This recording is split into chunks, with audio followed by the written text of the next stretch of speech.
कि बहुत मुश्किल है इस मालेराव को समझाना, लेकिन फिर भी अपना प्रयास कर रहे हैं मल्हार राव सूबेदार जी। और इसीलिए जब बात हो रही होती है देवी अहिल्या और मालेराव के साथ में मैना भी वहाँ पर होती है, तब कि कितना प्यार करती हैं देवी अहिल्या ये बताने के लिए वो ले जाते हैं मालेराव का हाथ पकड़ करके, गुस्से में होते हैं और सीधे जाते हैं मंदिर में। और फिर मालेराव का हाथ झटक कर उससे इशारा करते हैं कि घंटी बजाओ। अब अंदर आते हैं, शिव शंभू को प्रणाम करते हैं, फिर कहते हैं तुम्हें याद है, तुम्हें पता है मालेराव, तुम महल से कितने दिन बाहर रहे हो? अब मालेराव कहता है ध्यान नहीं। अब वो एक कपड़ा हटाते हैं, थाल उठाते हैं और कहते हैं देखो, तुम्हारी आई ने एक एक दिन गिना है। असल में तो वो एक एक लम्हा गिन रही थी, लेकिन फिर भी उसे पता है कि हाँ, कितने दिन तुम बाहर रहे हो। हर दिन पूजा करती, शुरुआत उसकी यहीं से होती कि मालेराव ठीक रहे और जल्द वापस आ जाए। और इसलिए हर दिन एक सिक्का निकालती कि जब तुम लौट आओगे तो तुम्हारे लिए जितने भी सिक्के यहाँ पर इकट्ठे किए गए हैं सबको दान कर देगी। तुम्हारी सलामती की दुआ भी करती और तुम्हें जल्दी पाले, तुम जल्दी वापस आ जाओ, ये कामना भी करती। मगर तुम्हें नहीं पता, उसे पता है।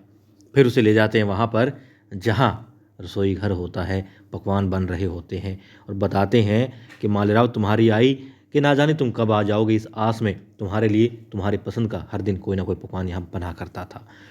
उन्होंने सुना है देवी अहिल्या को ये बात दासियों से कहते हुए। अब वहीं रसोई घर में ही एक सेविका होती है, देखती है राजकुमार यहाँ पर हैं, वो कहती हैं, पहले प्रणाम करती है दोनों को, फिर कहती हैं कि आप आ गए, लीजिए आपके लिए पसंदीदा आपका गाजर का हलवा बनाया है, हर रोज़ आपके लिए कुछ ना कुछ बना करता था, आप आ गए हैं, खाइए।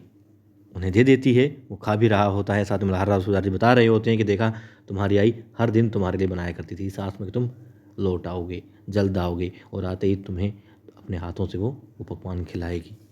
ठीक है, समझा रहे होते हैं कि तुम नहीं जानते, तुम नहीं मानते, लेकिन वो तो ये किया करती थी, तुमसे बेहद प्यार करती है और कितने सबूत चाहिए तुम्हें। फिर ले जाते हैं छत पर और वहाँ से दिखाते हैं डूबते सूरज को और फिर कहते हैं कि तुम्हारी आई हर रोज़ यहाँ आया करती थी, वक्त बिताया करती और इस सूरज को कहती कि तुम जहाँ भी जा रहे हो बस मेरे मालेराव का ख्याल रखना और कहीं मिले तो उसे कहना कि उसकी आई उसकी राह देख रही है। अब वो वहाँ से उसे इतनी सारी बातें समझा करके चले जाते हैं और कहते हैं कि तुम्हारी आई तुमसे बेहद प्यार करती है। यहाँ हर कोई तुम्हारी परवाह करता है मालेराव, लेकिन सबसे ज़्यादा परवाह तुम्हारी आई करती है, देवी अहिल्या करती हैं और सबसे ज़्यादा प्यार भी वो करती है।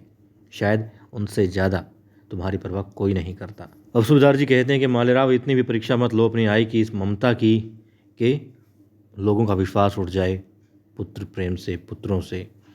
अब ठीक है, वो वहाँ से चले जाते हैं। मालेराव देख रहा होता है उस डूबते सूरज को और फिर उसे लगता है कि हाँ, उसकी आई उसके पास में आ गई है। देवी अहिल्या मुस्कुरा रही होती है, वो भी देखता है। फिर दोबारा सूरज को देखता है, अपनी आई तरफ देखता है तो क्या है, नहीं है। वो भी देवी अहिल्या को वहाँ पर महसूस कर रहा होता है। फिर दिखाते हैं गौतम भाई साहब, मैनाबाई और देवी अहिल्या होते हैं। गौतम भाई साहब समझा रही होती हैं देवी अहिल्या को, दिलासा दे रही होती है कि सब ठीक हो जाएगा, तुम उसे हौसला दो, खुद भी हौसले में रहो और एक दिन समझ ही जाएगा, कोई बात नहीं है, रो मत। उसके आंसू पहुँच रही होती हैं। देवी अहिल्या कहती है कि क्या करें, वो कैसे, कोई ऐसा तरीका तो हो तो बताओ कि वो अपनी ममता को बता पाए कि हाँ, वो कितना प्यार करती है उसे, मालेरा को एहसास करवा पाए, दिखा पाए, समझा पाए। क्योंकि देवी अहिल्या को कोई ऐसा रास्ता, ऐसा जरिया समझ में नहीं आ रहा है, नहीं दिख रहा है। फिर नज़र पड़ती है गौतम भाई साहब की कि मल्हार राव सूबेदार जी पीछे खड़े होते हैं दरवाजे पर। अब देवी अहिल्या देखती है कि मल्हार राव सूबेदार जी हैं, फिर सूबेदार जी साइड में हो जाते हैं एक तरफ और मालेराव आगे बढ़ता है। अब सभी लोग वहाँ पर जो होते हैं खुश हो जाते हैं। मालेराव आगे बढ़ता है, देवी अहिल्या के आंसू पहुँचता है, देवी अहिल्या उसे गले से लगा लेती है और कहती है तुम मेरी ज़िंदगी हो, मेरा जीवन हो। और मालेराव कहते हैं वो गलत था, गलत है, मगर अब सुधरने की कोशिश करेगा और यहाँ है, लेकिन नहीं जानता कब तक ये सब रहेगा, क्योंकि वो अपने आप को नहीं समझ पाया है कि हाँ, वो सही हो जाएगा, सुधर जाएगा। इसलिए वो ये बात कहता है।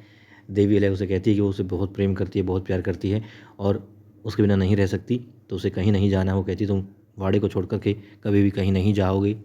अब तभी आ जाते हैं वहाँ पर तुको जी और कहते हैं कि अहिल्या सरकार, सूबेदार जी को कहते हैं कि जल्द चलिए, वाड़े की तरफ लोगों का तांता लगा हुआ है, बहुत ज़्यादा भीड़ आ गई है। अब सब लोग उस तरफ जाते हैं और मल्हार राव सूबेदार जी गौतम भाई साहब को एक पल के लिए रोक लेते हैं, क्योंकि अब देवी अहिल्या आगे बढ़ रही होती हैं, पीछे से मालेराव होता है, फिर तुको जी होते हैं और फिर गौतम भाई साहब और मल्हार राव सूबेदार जी चलते हैं। अब जाते हैं, पहुंचते हैं, देखते हैं कि क्या माजरा है। सब लोग प्रणाम करते हैं पहले और फिर बताते हैं कि देवी अहिल्या जो कर रही हैं वो उन्हें गवारा नहीं है। देवी अहिल्या को किसी भी सहायता की बजाय उन्हें धन देना चाहिए और वो लोग धन की मांग करते हैं। फिर देवी अहिल्या कहती है कि आखिर हुआ क्या है, साफ साफ बताओ। तो वो कहते हैं कि आप हमें कहती हैं हम पेड़ लगाएं और फिर मजदूरी करें, गुलामी करें, नौकरी करें। नहीं, ये गलत है, हमें नहीं करना। फिर देवी अहिल्या कहती है ये सब आपको किसने कहा, आखिर क्या माजरा है, आप जानते भी हैं क्या योजना है। देवी अहिल्या कहती है कि ठीक है गंगूबा से कि गंगूबा बताइए क्या खाका है, बताइए। अब वो पढ़ते हैं, उसमें लिखा होता है कि सब लोग पौधे लगाएंगे और सबको पौधों के बदले में धन दिया जाएगा उनकी देखभाल करने के लिए। देवी अहिल्या लोगों को कम से कम हर घर से 2 जन को नौकरी देंगी, नौकरी पेशकश करेंगी और मतलब सबके लिए अच्छा खासा होता है। कुछ लोग उस पर सहमति भी जताने वाले होते हैं कि हाँ ये तो सही है, इसमें कुछ भी गलत तो नहीं है। और ये बातें सुन करके सब लोग खुश भी होते हैं कि हाँ ये तो सब ठीक है। मगर जिसे भड़काया गया होता है भड़क ही रहा होता है, कहते नहीं हमें गवारा नहीं है, ये तो गलत है, आप तो हमसे गुलामी करवाना चाहती हैं क्योंकि साहूकार भी आपके होंगे, व्यापारी भी आपके होंगे, पेड़ भी आपके होंगे और ज़मीन जो हमारी है वो हमारी होकर के भी हमारी नहीं रहेगी। हमें गवारा नहीं है, हम आपके लिए पेड़ लगाएं नहीं। अब तक तो हम अपने लिए जो पेड़ थे वो हमारे जीवन यापन का जरिया थे, मगर अब हम उन्हें सींचेंगे तो आपके लिए। वो लोग इसे गलत बताते हैं। दिव्या कहती है कहाँ से आपको लगा, कैसे लगा कि ऐसा है, किसने कहा आपसे। तो वो कहते हैं गंगूबा। अब गंगूबा भी चौंक जाते हैं। फिर वो बताता है कि गंगूबा ने जो पढ़ा अभी उसके हिसाब से हमें यही लग रहा है।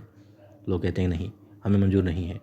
अब देवी कहती है एक तरफ तो आप मुझे आई कहते हैं और फिर ये सोचते हैं कि आई अपने बच्चों के लिए कुछ गलत कर रही होगी, ऐसा कैसे हो सकता है। देवी अहिल्या बताती है कि देखो ये जो उन्होंने पढ़ा है बताया है ये तो सिर्फ आपको थोड़ा सा बताने के लिए है, ये असल योजना नहीं है। असल योजना तो कुछ और ही है जिससे आप सबका भला ही होगा।